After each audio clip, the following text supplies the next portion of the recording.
The Big Ten released its schedule and postponed/canceled their football season in the same week.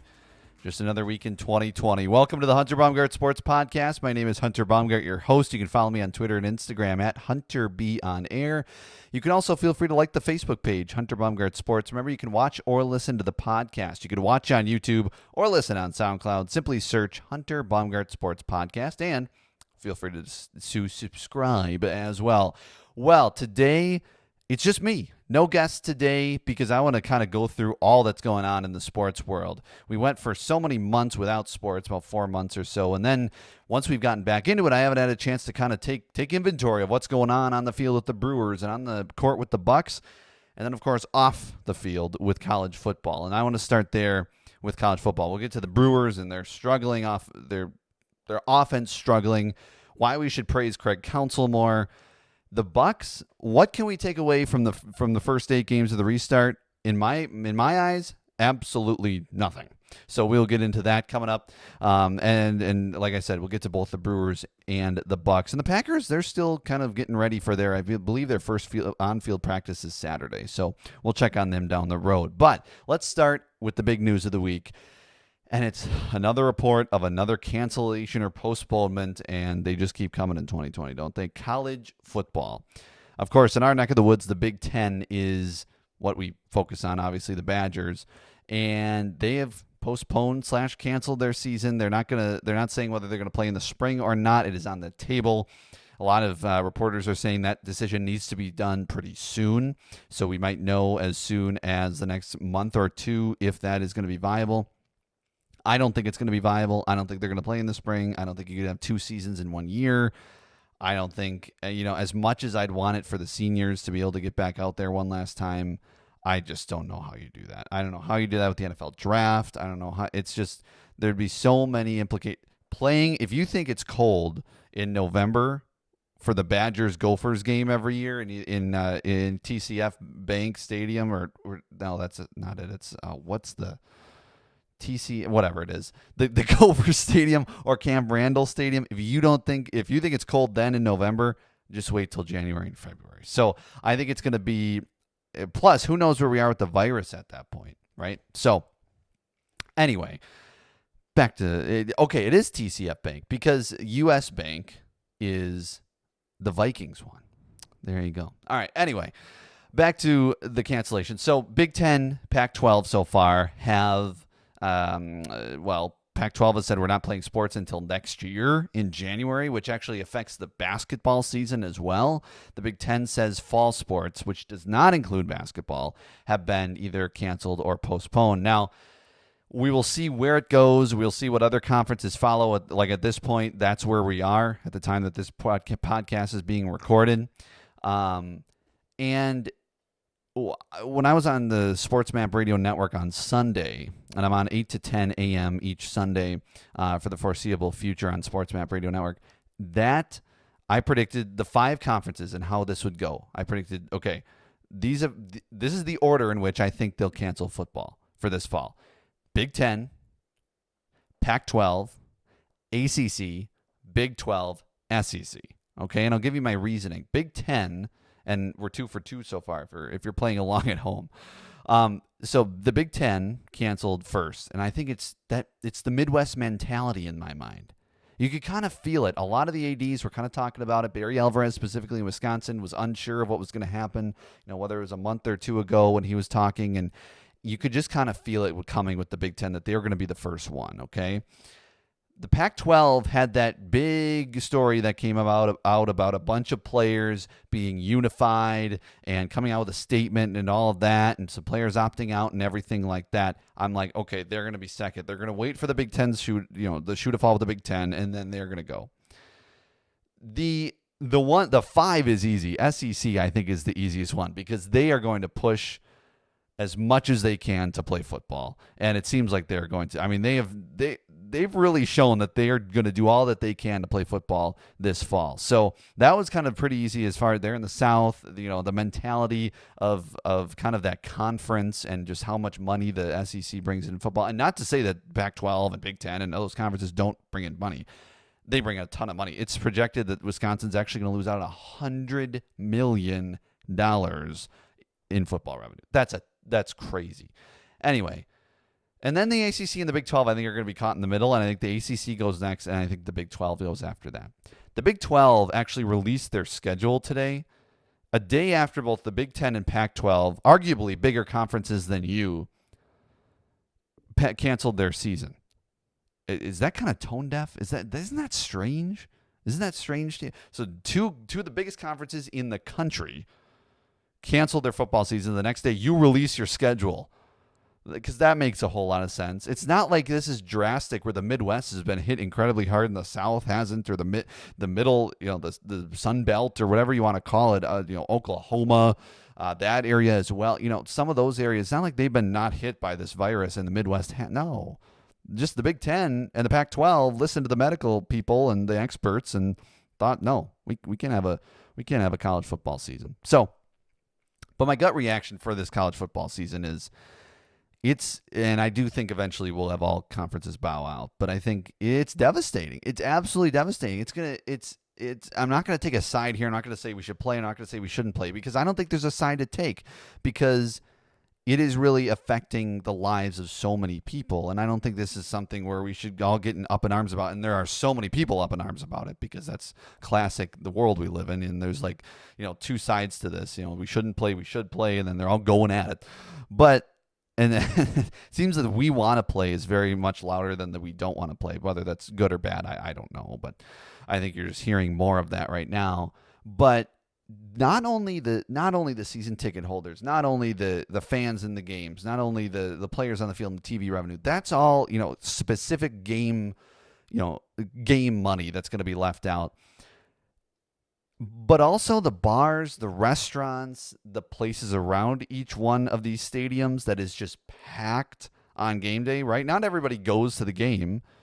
Majority of people don't go to the game. A lot of people just go to the restaurant to watch, or go to a bar to watch it, or just, go meet with friends to watch it. And then they're, probably buying food and drink and that sort of thing. There's just so much economic loss, not only with specifically the programs, say, take Wisconsin, for example, specifically with Wisconsin, but also the State Street bars and restaurants that have already been hit because of the pandemic. And this is going to, in all these college towns, this is going to be the same deal. And they're all going to, unfortunately, feel the effects of this. Now, the weird thing in Iowa, and I saw this today, this is kind of strange. At this point, the Iowa Hawkeyes are not playing football, but the Iowa State Cyclones are, because the Iowa State Cyclones are in the Big 12. It's just kind of like, this is so haphazard that I mean, the world's been haphazard for 5 months, but it's just, if you think about it, that is kind of strange. But like I said, another big question remains: eligibility. Will seniors like Jack Cohn of the Wisconsin Badgers, will he be able to play another year with the Badgers? Whether you like his talents or not, that's up for you to decide. But I think it's a valid question to think, do they get, because what happened in the spring for Wisconsin sports, right? The NCAA said, yeah, you can have them around for another year of eligibility. Wisconsin said, nope, we're not doing it. Barry Alvarez said, no, we want our student athletes to go into the real world. We're not going to allow them to have another year of eligibility next year. Now, they don't have a baseball program, so maybe that would have helped or made that decision different. But they decided that was not the case. So I think you're going to see that here this spring. I do. And there's going to be whether people get scholarships, you're right. It's just, there's going to be so much fallout from this as far as the player versus the university goes here, because there's no football and there's no fall sports, whether it's football, whether it's cross country, whatever. There's going to be so much fallout from this. So overall, like I said, I'm not going to say we should play. I'm not going to say we shouldn't play, because to be honest, I don't know enough to make that decision. But I think it's going to be, like I said, it's going to be a devastating impact to also the TV people, us, the reporters, all the people who cover college football day in, day out. They're going to be hit hard as well. So it's super sad to see. And like I said, I do think eventually all the conferences do cancel. But we'll see. We might have some college football, and who knows? Maybe our country gets better in the next month or so. But I don't know. I'm not going to hold out hope for that. The Milwaukee Brewers, let's get into them a little bit. The Milwaukee Brewers, well, at the time I'm recording this podcast, are 7-8. They, I think, and I predicted that, what was it, 32 wins. I think I predicted they'd have. I think they're going to hover right around 500. They're going to win some maybe that they shouldn't win. They're going to lose some maybe that they shouldn't lose. They're going to come back in games like they did against the Twins on Tuesday night. They're going to blow up in games, right? They're going to blow a game in the ninth inning. And by the way, Hader's 3 for 3 right now on saves, so he's doing pretty well. But they're going to win some, they're going to lose some. Sometimes they're not going to show up. No, but they're going to win some, they're going to lose some, and I think it's going to be one of those years for the Brewers. But here's what I'm thinking. And I was thinking kind of the bigger picture with this Brewers team, and then we're going to get into the smaller picture and how they can fix this offense. And I think they did a lot of it on Tuesday night with what Craig Counsell did.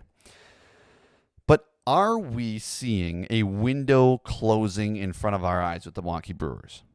And I'll tell you what I mean. Back in like 2016, I remember because it was like my freshman year of college, and I remember listening to the Bill Michaels show, which is statewide in Wisconsin, and I remember them talking about when is going to be the time when the Milwaukee Brewers, this might have been early 2017, maybe before the 2017 season, something like that, 2016, 2017, when is going to be the window? Right? When is going to be that window that the Brewers are going to be competitive and ready to win a NL Central Division title and maybe even a World Series, right? When is that window going to start? And a lot of the projections were like 2019, 2020, right? There's going to be a few years. Well, all of a sudden in 2017, they were in a race for a postseason spot the last week of the season. In 2018, they got to the NLCS. In 2019, they got to the wild card game. Was that the window? Right? Was that it? Was that the 3 years? Now I think it came earlier because of some moves they made. Really, some young guys stepped up in 2017, but then you got Moose, and then you got Grandal, and then you started to bring in some of these bigger names to really go for it, like they did in 2018, and I think that really, really helped this team. But now you're seeing a kind of a land of misfit toys with a bunch of one-year contracts that may or may not pan out, and Counsell's like, this team wasn't supposed to strike out as much, but you're looking and you're saying you got Garcia and Smoke and Morrison and all these guys who strike out all the time, and Braun and Yelich has been awful. I'm not saying he strikes out a ton, but he has so far this season. And now it's like, okay, I know you got Yelich for like another decade, but are we kind of seeing the closing of the window right in front of our eyes in the 60-game season? And I'm not going to say we're closed the window at all, really, until this team goes like 20 games under 500 in a 162-game season, right? Because if they're way out of it, right? And that would be next year. I'm not saying the window's closed. I'm saying, are we starting to see it close? Which would be sad, because as Brewers fans, we were kind of promised a lengthy, we'll be competitive every single year, and that's what Stearns continues to say, but I don't know if that's going to continue this season. If they're 7-8 now, I don't know. I mean, the Cubs have gone off to a great start, and I don't think they're going to slow down anytime soon. I think the Cubs are going to win the Central. The Brewers still could get in, but that's because of the 16 playoff teams this season. And I know this season's going to look back on as weird. This season's going to be, really just a kind of just enjoy it in the moment. And nobody's going to take anything from it. And that's possible, and that might be good, because the Brewers could then reset in the offseason. But reset they will have to do, because there's going to be a lot of these contracts that are going to expire. And 15 games in, I'm kind of happy that a lot of them are going to expire, to be quite honest with you. I don't know if I need Justin Smoke. I mean, they have a $5.5 million option for him next year. I was looking. 15 games in, I think they can already make that decision. But, again, we're only 15 games in, and we still have more than a third of the season, less than a third of the season in the books. So we gotta be patient here. But it is kind of sad to think about. So we're not going to dwell on the fact that the window might be closing in front of our eyes. Instead, we're going to dwell on the fact that the Brewers have some offensive struggles, if you will. It's not where it should be. It was good to see Logan Morrison get designated for assignment the other day. I don't understand sending down Mark Mathias, though. He was one of your best hitters. I know he's young, and I know he has options, which they love, because they love to option everybody to whatever. There used to be Biloxi, and now it's to the Appleton with the taxi squad or what have you. But he was hitting near the best in the team. So, Braun comes back and he's sent down, and you're thinking, this is a 60-game season. I don't know if this is the season to necessarily send guys down who are really, really hot with the bat, especially because there's not a lot of people in your lineup that are hot with the bat. So I wasn't really pleased on Tuesday when they sent Braun, or they got Braun back and then sent down Mark Mathias. But again, that's their decision. I think he wasn't going to be an everyday starter, and so they had to pick a guy that wasn't going to be an everyday starter, and that had options, so that it is what it is. But again, you got rid of a bat that was helping you. By the way, Justin Smoke, let's get back to him. You saw what happened on Tuesday night when he was out of the lineup. You did.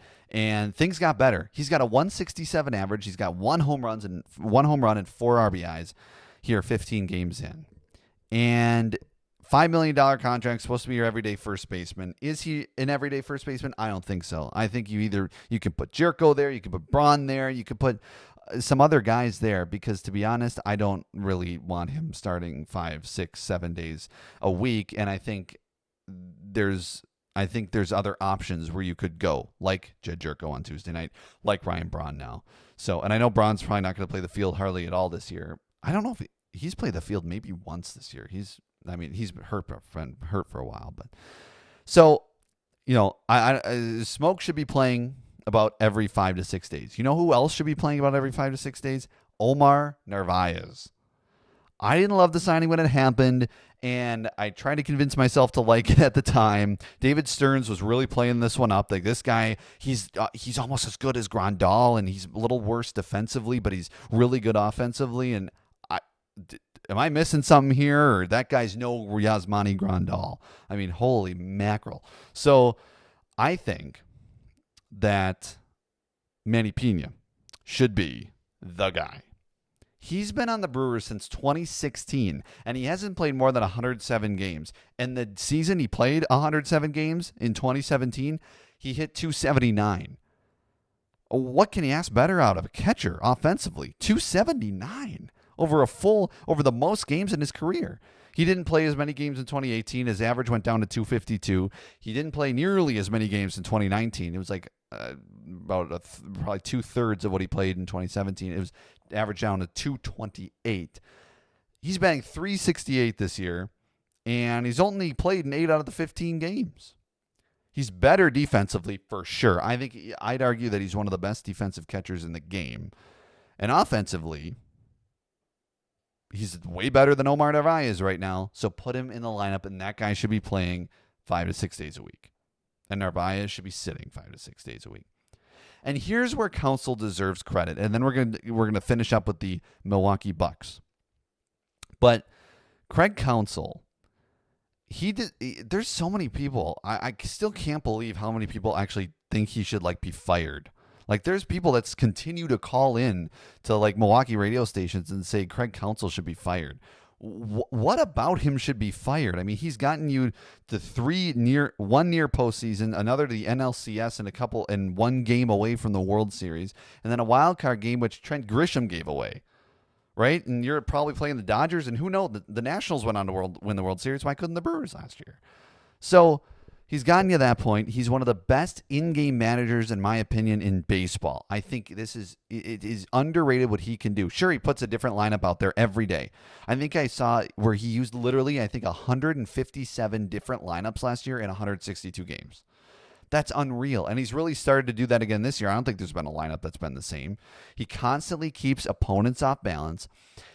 And when he sees a trend, he makes sure that he makes changes. And I'll tell you what I mean. On Tuesday night, the 3 changes that Counsell made that were, the glaring changes that Counsell made to the lineup. Manny Pena started as catcher. Jed Jerko played at first base and hit cleanup. And Avisail Garcia hit leadoff. Where did the runs come from on Tuesday night?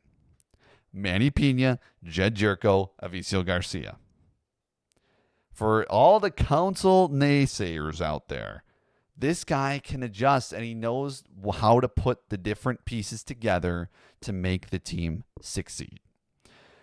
So I just don't think he's the longest tenured manager in the NL now, and he definitely deserves to be, around for a very long time because he's a very good major league manager. And like I said, Tuesday night, A glaring example of how good Craig Counsell is.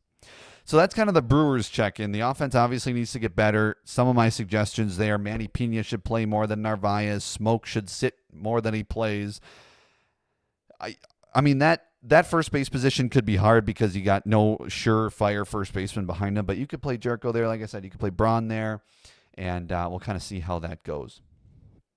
Final thing, the Milwaukee Bucks. So the Milwaukee Bucks have had kind of a wonky restart, huh? Holy cow.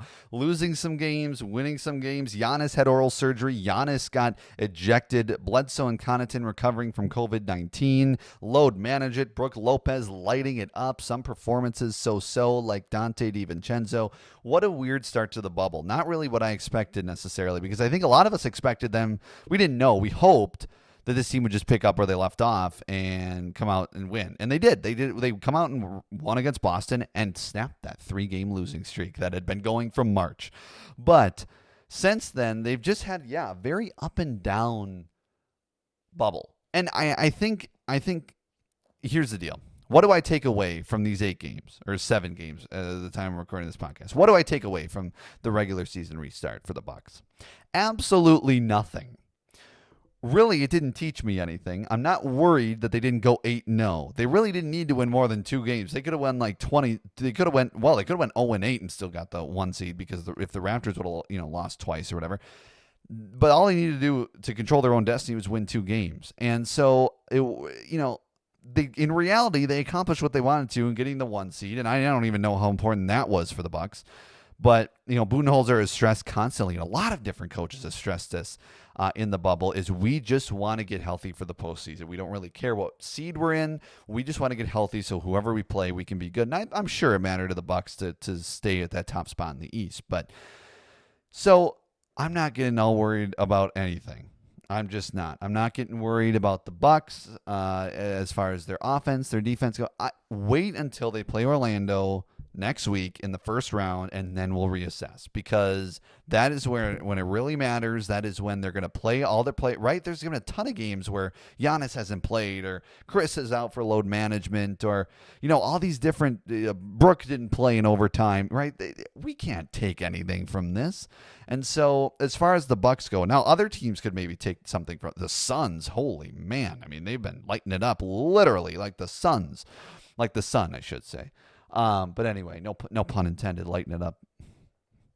All right, I'll stop with the jokes now. But anyway, so the Milwaukee Bucks, like I said, I don't think we need to take away much from them. I don't from the regular season. And so once they get to the postseason, once they play Orlando, which the funny thing is, they clinched home court advantage throughout the postseason, which this year in 2020 means they get their home jerseys throughout the postseason.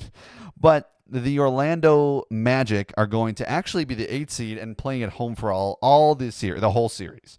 I don't think that might ever happen again. But this season, in 2020, the 8th seed is getting complete home court advantage over the 1 seed. Now, in no other series is that happening, but of course it's happening for the NBA best record Bucks, that the Orlando Magic are playing in their city. Now, I think it's pretty even with everybody's bubble, scenarios, right? They're all in they're all in hotels, they're all in the kind of the same area. So I'm not saying it's some advantage huge for Orlando, but I think it's something. I don't think it's nothing, but I don't think it's huge. But I think it's just a funny tidbit. But again, let's forget about these last 8 games. Because I saw nothing in these games that will have implications coming up, right? I mean, maybe their effort really could be a little better, but again, their rotations, are different. They're not playing the same guys every night. They're playing teams that aren't playing their guys every night. Like the Raptors game, the Raptors didn't have most of their guys, and the Bucks didn't have most of their guys, and yet we're all getting bent out of shape over a Raptors loss. Like it is what it is, and we go on, and I don't think we need to take anything from anything. So that's my take on the Milwaukee Bucks, is wait till the postseason. And I'm excited. I'm excited to talk about the postseason. I'm excited for every game to count again. I'm really excited. So I'm excited to see where this Bucks team could go, because like I said, I think they're a very good, very, very, very good basketball team. I think they're the best team in basketball. And if they continue to play that way, I think they'll win the finals. There is no reason why they shouldn't be representing the East in the finals. I don't think the 76ers can beat them. I don't think the Celtics can beat them. I don't think the Raptors can beat them. The Raptors are going to give them a test. The Raptors are absolutely going to give them the biggest test, in my opinion, because the Raptors really, really are an impressive team, and they're so well coached by Nick Nurse. Nick Nurse is just a very impressive coach. He should be coach of the year. But they're going to be pesky. And so I think, could the Bucks all of a sudden falter in the Eastern Conference Finals like last year? Maybe. But I do think they should. And like Radio Joe Zanzola said in a couple of podcasts ago, I expect them to get to the finals and represent the East. So there you have it. Kind of my take on all that's going on in the sports world. College football, Brewers, Bucks, Packers, well, they are still in the waiting game kind of area, doing a lot of Zoom meetings and stuff at training camp, and I believe their first full practice is on Saturday, so they'll be back on the field. Of course, no preseason games, so we're waiting for the NFL kickoff, which is going to be a month from, it would have been August 10th, so a month from on Monday, so pretty cool. I'm looking forward to it, especially if we don't have college football. I'm guessing that they're going to move some games move some games to Saturdays. I really do. I think they're going to have Saturday NFL. You're going to have Sunday NFL, so that could be fun. But we will keep you updated right here on the Hunter Baumgardt Sports Podcast. And for the next couple of weeks, 8 a.m. to 10 a.m., I'll be on the Sports Map Radio Network. We rebranded from SB Nation Radio to Sports Map Radio. Super excited about that. Fresh new sound, and I'm loving it. So Sports Map Radio Network, you can listen on the all-new Sports Map Radio app or sportsmapradio.com. It's a nationwide national radio network, sports talk radio. So feel free, 8 a.m. to 10 a.m. Central Time on Sundays for the next couple of weeks. I'll be on there. So love talking sports on there as well. So thanks for watching or listening to the podcast. Remember, you can watch on YouTube or listen on SoundCloud. Simply search Hunter Baumgardt Sports Podcast. You can like the Facebook page, Hunter Baumgardt Sports. You can also follow me on Twitter and Instagram at HunterBOnAir, at HunterBOnAir. And I will keep you updated with the podcast and anything else there as well. Thanks so much for watching or listening. If you're impacted at all by the college football season being canceled, I know, other than being sad about it, my heart goes out to you. And there's a lot of us fans who really enjoy watching the Badgers on Saturday, or watching UW lacrosse, or all these WIAC schools, or what have you, any schools. High school, we still don't know. Might get some more clarity on Friday, not sure, but it's it's wild. But Big Ten, Pac-12 say no, we're not playing this fall, and we'll see what the fallout continues to be. Thanks again for watching or listening. Stay healthy, and as always, stay positive.